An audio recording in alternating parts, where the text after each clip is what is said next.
Program Digital Kolaboratif 2025 diselenggarakan oleh Perguruan Tinggi Pengusul Program Hukum Bisnis Institut Teknologi dan Bisnis Maritim Balikdiwa dan Mitra Program Studi Hukum Bisnis Universitas Negeri Makassar dengan mata kuliah Hukum dan Etika Bisnis dengan materi. Topik 1. Menganalisis gambaran umum persaingan usaha. Topik 2. Aspek positif dan negatif monopoli persaingan usaha. Topik 3. Penegakan hukum dalam persaingan usaha. Topik 4. Perbandingan hukum persaingan usaha dengan negara lain. Topik 5. Macam-macam persaingan usaha. Topik 6. Kegiatan yang dilarang dalam Undang-Undang Persaingan Usaha. Topik 7. Subjek dan objek hukum bisnis dalam persaingan usaha dan sistem hukum dalam bisnis. Topik 8. Mid-test. Topik 9.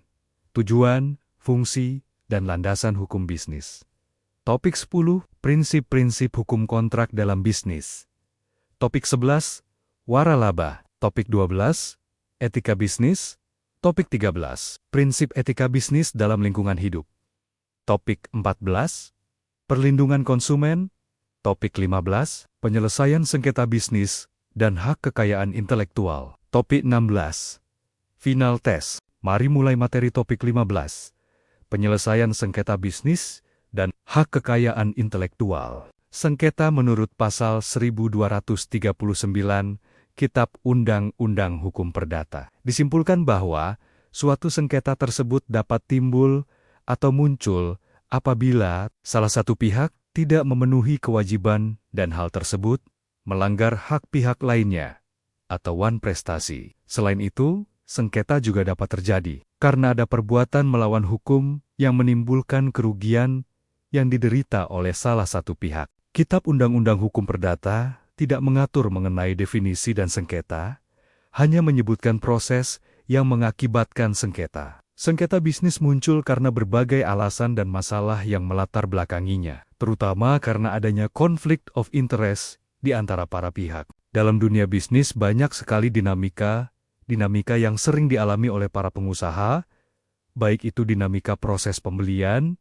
kerjasama, jual beli produk bahkan terkait waralaba yang harus ditempuh dalam perjanjian. Tidak dapat dipungkiri, banyak sekali sengketa yang muncul dalam dunia perbisnisan. Pertumbuhan ekonomi yang sangat pesat dan kompleks nantinya pasti akan melahirkan berbagai macam bentuk kerjasama bisnis. Mengingat kegiatan bisnis akan semakin meningkat dari hari ke hari. Maka dari itu, tidak mungkin dihindari terjadinya sengketa di antara para pihak yang terlibat. Sengketa muncul karena berbagai alasan dan masalah yang melatar belakanginya, terutama karena adanya konflik of interest di antara para pihak. Semakin kompleks pertumbuhan ekonomi, maka akan semakin berkembang pula bentuk kerjasama bisnis. Dari beragam transaksi tersebut, tidak dapat dipungkiri jika potensi sengketa bisnis pun semakin meningkat. Sengketa tersebut muncul di antara pihak-pihak yang terlibat dalam berbagai macam kegiatan bisnis atau perdagangan. Terdapat berbagai macam sengketa bisnis, di antaranya sengketa perniagaan, sengketa keuangan, sengketa konsumen, sengketa kontrak, dan sengketa perindustrian. Ada dua cara penyelesaian sengketa bisnis, yaitu penyelesaian sengketa litigasi dan penyelesaian sengketa non-litigasi. Penyelesaian sengketa litigasi menggunakan mekanisme penyelesaian sengketa melalui jalan pengadilan. Sementara itu, penyelesaian sengketa non-litigasi berupa penyelesaian sengketa di luar pengadilan, yang disebut dengan alternative dispute resolution atau alternatif penyelesaian sengketa seperti arbitrase, mediasi, negosiasi, dan penilaian ahli. Mengutip pasal 1 angka 1 Undang-Undang Nomor 30 Tahun 1999 tentang arbitrase dan alternatif penyelesaian sengketa. Arbitrase adalah cara penyelesaian suatu sengketa di luar pengadilan umum yang didasarkan pada perjanjian. Arbitrase yang dibuat secara tertulis oleh para pihak yang bersengketa. Sengketa yang dapat diselesaikan melalui arbitrase hanya sengketa di bidang perdagangan dan mengenai hak yang menurut hukum dan peraturan perundang-undangan dikuasai sepenuhnya oleh pihak yang bersengketa. Penyelesaian sengketa melalui arbitrase menjadi pilihan karena prosedurnya tidak berbelit-belit, tidak memakan biaya dan waktu, sifatnya lebih tertutup, sehingga kerahasiaan perkara kedua belah pihak terjaga dan tidak berdampak pada bisnis. Selain itu, arbitrase juga bisa menjadi win-win solution. Adapun cara penyelesaian sengketa bisnis dari sudut pandang keputusan ialah: pertama, adjudikatif. Cara penyelesaian sengketa bisnis secara adjudikatif dilakukan dengan mekanisme penyelesaian yang ditandai dengan kewenangan pengembalian keputusan yang dilakukan oleh pihak ketiga dalam sengketa di antara para pihak. Kedua, konsensual atau kompromi. Cara penyelesaian sengketa bisnis secara kooperatif atau kompromi bertujuan untuk mencapai penyelesaian yang bersifat win-win solution. 3. Quasi-adjudikatif.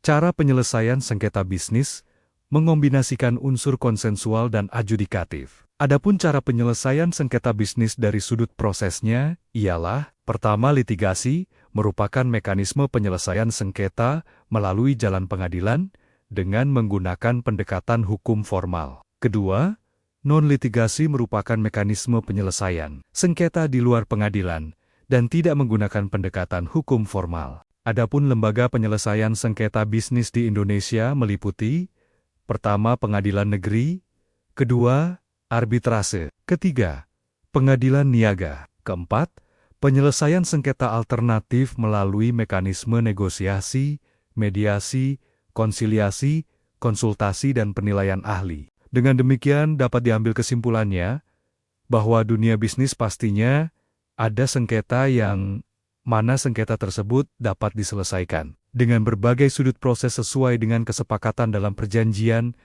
atau bisa diselesaikan dengan musyawarah. Jika kedua belah pihak yang bersengketa dapat menempuhnya dengan jalan mediasi. Para pihak dalam sengketa beberapa stakeholders atau subjek hukum dalam hukum perdagangan internasional, yaitu negara, perusahaan, atau individu, dan lain-lain. Hak kekayaan intelektual (HKI). Hak kekayaan intelektual yang biasa disebut HKI atau Intellectual Property Right pada dasarnya merupakan hak yang lahir berdasarkan hasil karya intelektual seseorang. HKI merupakan konstruksi hukum terhadap perlindungan kekayaan intelektual sebagai hasil cipta karsa penemunya. Hak kekayaan intelektual pada hakikatnya merupakan hak dengan karakteristik khusus dan istimewa karena hak tersebut diberikan oleh negara. Negara berdasarkan ketentuan undang-undang memberikan hak khusus tersebut kepada yang berhak, sesuai dengan prosedur dan syarat-syarat yang harus dipenuhi. Hak atas kekayaan intelektual (HKI) atau Intellectual Property Right adalah hak hukum yang bersifat eksklusif yang dimiliki para pencipta, penemu sebagai hasil aktivitas intelektual dan kreativitas yang bersifat khas dan baru. Perlindungan hak kekayaan intelektual sangat penting bagi pembangunan yang sedang berlangsung di Indonesia. Hak kekayaan intelektual yang dilindungi di Indonesia berupa hak cipta, merek, paten, perlindungan varietas tanaman, rahasia dagang, desain industri, dan desain tata letak sirkuit terpadu. Hak kekayaan intelektual berbeda dengan hak milik kebendaan, karena hak atas kekayaan intelektual bersifat tidak nyata, sehingga tidak mudah hilang, tidak dapat disita, dan lebih langgeng. Hak atas kekayaan intelektual mengenal adanya hak moral di mana pencipta atau penemu tetap melekat bersama hasil ciptaan atau temuannya meskipun hak tersebut telah dialihkan kepada pihak lain. Hak atas kekayaan intelektual juga mengenal adanya hak ekonomi di mana para pencipta, penemu, dan masyarakat dapat mengambil manfaat ekonomis dari suatu karya cipta atas temuan. Adapun Undang-Undang Hak Kekayaan Intelektual Indonesia, yakni 1. Hak cipta diatur dalam Undang-Undang Nomor 28 Tahun 2014.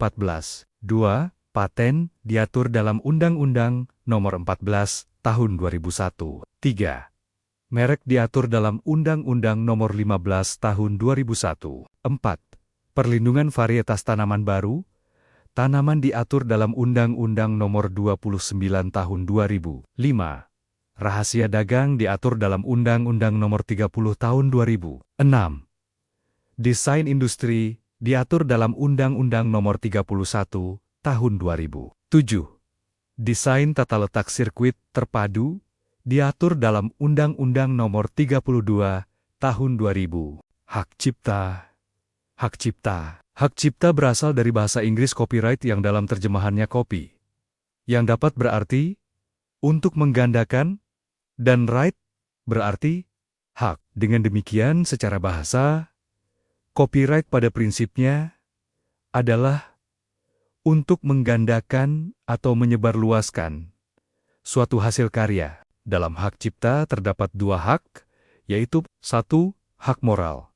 Sementara itu berbicara tentang hak cipta tidak dapat dilepaskan dari masalah moral, karena di dalam hak cipta itu sendiri melekat hak moral sepanjang jangka waktu perlindungan. Hak cipta masih ada, masalah moral muncul disebabkan pada dasarnya, setiap orang mempunyai keharusan untuk menghormati dan menghargai karya cipta orang lain. Dua, hak ekonomi. Sebagai HKI, maka hak cipta tergolong sebagai hak ekonomi, economy right, yang merupakan hak khusus pada HKI. Adapun yang disebut dengan hak ekonomi adalah hak untuk memperoleh keuntungan ekonomi atas HKI. Paten. Paten adalah hak eksklusif yang diberikan oleh negara kepada penemu atas hasil penemuannya itu di bidang teknologi, yang untuk selama waktu tertentu melaksanakan sendiri invensinya tersebut, atau memberikan persetujuannya kepada pihak lain untuk melaksanakannya. Paten dibedakan menjadi dua, yaitu pertama menurut Pasal 2, Undang-Undang Paten Pelindungan Paten, meliputi paten dan paten sederhana. Pada dasarnya, paten diberikan untuk invensi yang baru, mengandung langkah inventif, dan dapat diterapkan dalam industri. Kedua, paten sederhana diberikan untuk setiap invensi baru, pengembangan dari produk atau proses yang telah ada, dan dapat diterapkan dalam industri. Selain itu, paten sederhana diberikan untuk invensi yang berupa produk yang bukan sekadar berbeda ciri teknisnya, tetapi harus memiliki fungsi atau kegunaan yang lebih praktis daripada invensi sebelumnya yang disebabkan bentuk, konfigurasi, konstruksi, atau komponennya yang mencakup alat, barang, mesin, komposisi, formula, senyawa, atau sistem. Merek, tanda yang dapat ditampilkan secara grafis, berupa gambar, logo, nama, kata, huruf, angka, susunan warna, dalam bentuk dua dimensi, dan atau tiga dimensi. Suara, hologram, atau kombinasi dari dua atau lebih unsur tersebut untuk membedakan barang dan atau jasa yang diproduksi oleh orang atau badan hukum dalam kegiatan perdagangan barang dan atau jasa. Perlindungan varietas tanaman, baru tanaman, adalah sistem hukum yang memberikan hak eksklusif kepada pemulia atau penemuan varietas tanaman baru yang unggul, memberi insentif bagi para peneliti dan pemulia untuk berinovasi dalam mengembangkan varietas yang lebih baik. Dalam era pertanian modern, inovasi dan pengembangan varietas tanaman memainkan peran penting dalam meningkatkan hasil pertanian, ketahanan pangan, dan keberagaman genetik. Rahasia dagang. Rahasia dagang adalah informasi rahasia di bidang teknologi atau bisnis dan mempunyai nilai ekonomi. Ketentuan Pasal 1 Angka 1 Undang-Undang Rahasia Dagang menerangkan bahwa rahasia dagang adalah informasi yang tidak diketahui oleh umum di bidang teknologi dan atau bisnis, mempunyai nilai ekonomi karena berguna dalam kegiatan usaha, dan dijaga kerahasiaannya oleh pemilik rahasia dagang. Desain industri. Desain industri adalah suatu kreasi tentang bentuk, konfigurasi, atau komposisi garis, atau warna, atau garis dan warna, atau gabungan daripadanya yang berbentuk tiga dimensi, atau dua dimensi yang memberikan kesan estetis, dan dapat diwujudkan dalam pola tiga dimensi, atau dua dimensi, serta dapat dipakai untuk menghasilkan suatu produk, barang, komoditas industri, atau kerajinan tangan. Desain tata letak sirkuit terpadu. Desain tata letak sirkuit terpadu adalah kreasi dalam bentuk rencana peletakan tiga dimensi dari berbagai elemen. Setidaknya satu dari elemen tersebut berupa elemen aktif, serta sebagian atau semua interkoneksi dalam satu sirkuit terpadu, dan peletakan tiga dimensi tersebut untuk persiapan pembuatan sirkuit terpadu. Itulah materi terakhir tentang penyelesaian sengketa bisnis dan hak kekayaan intelektual.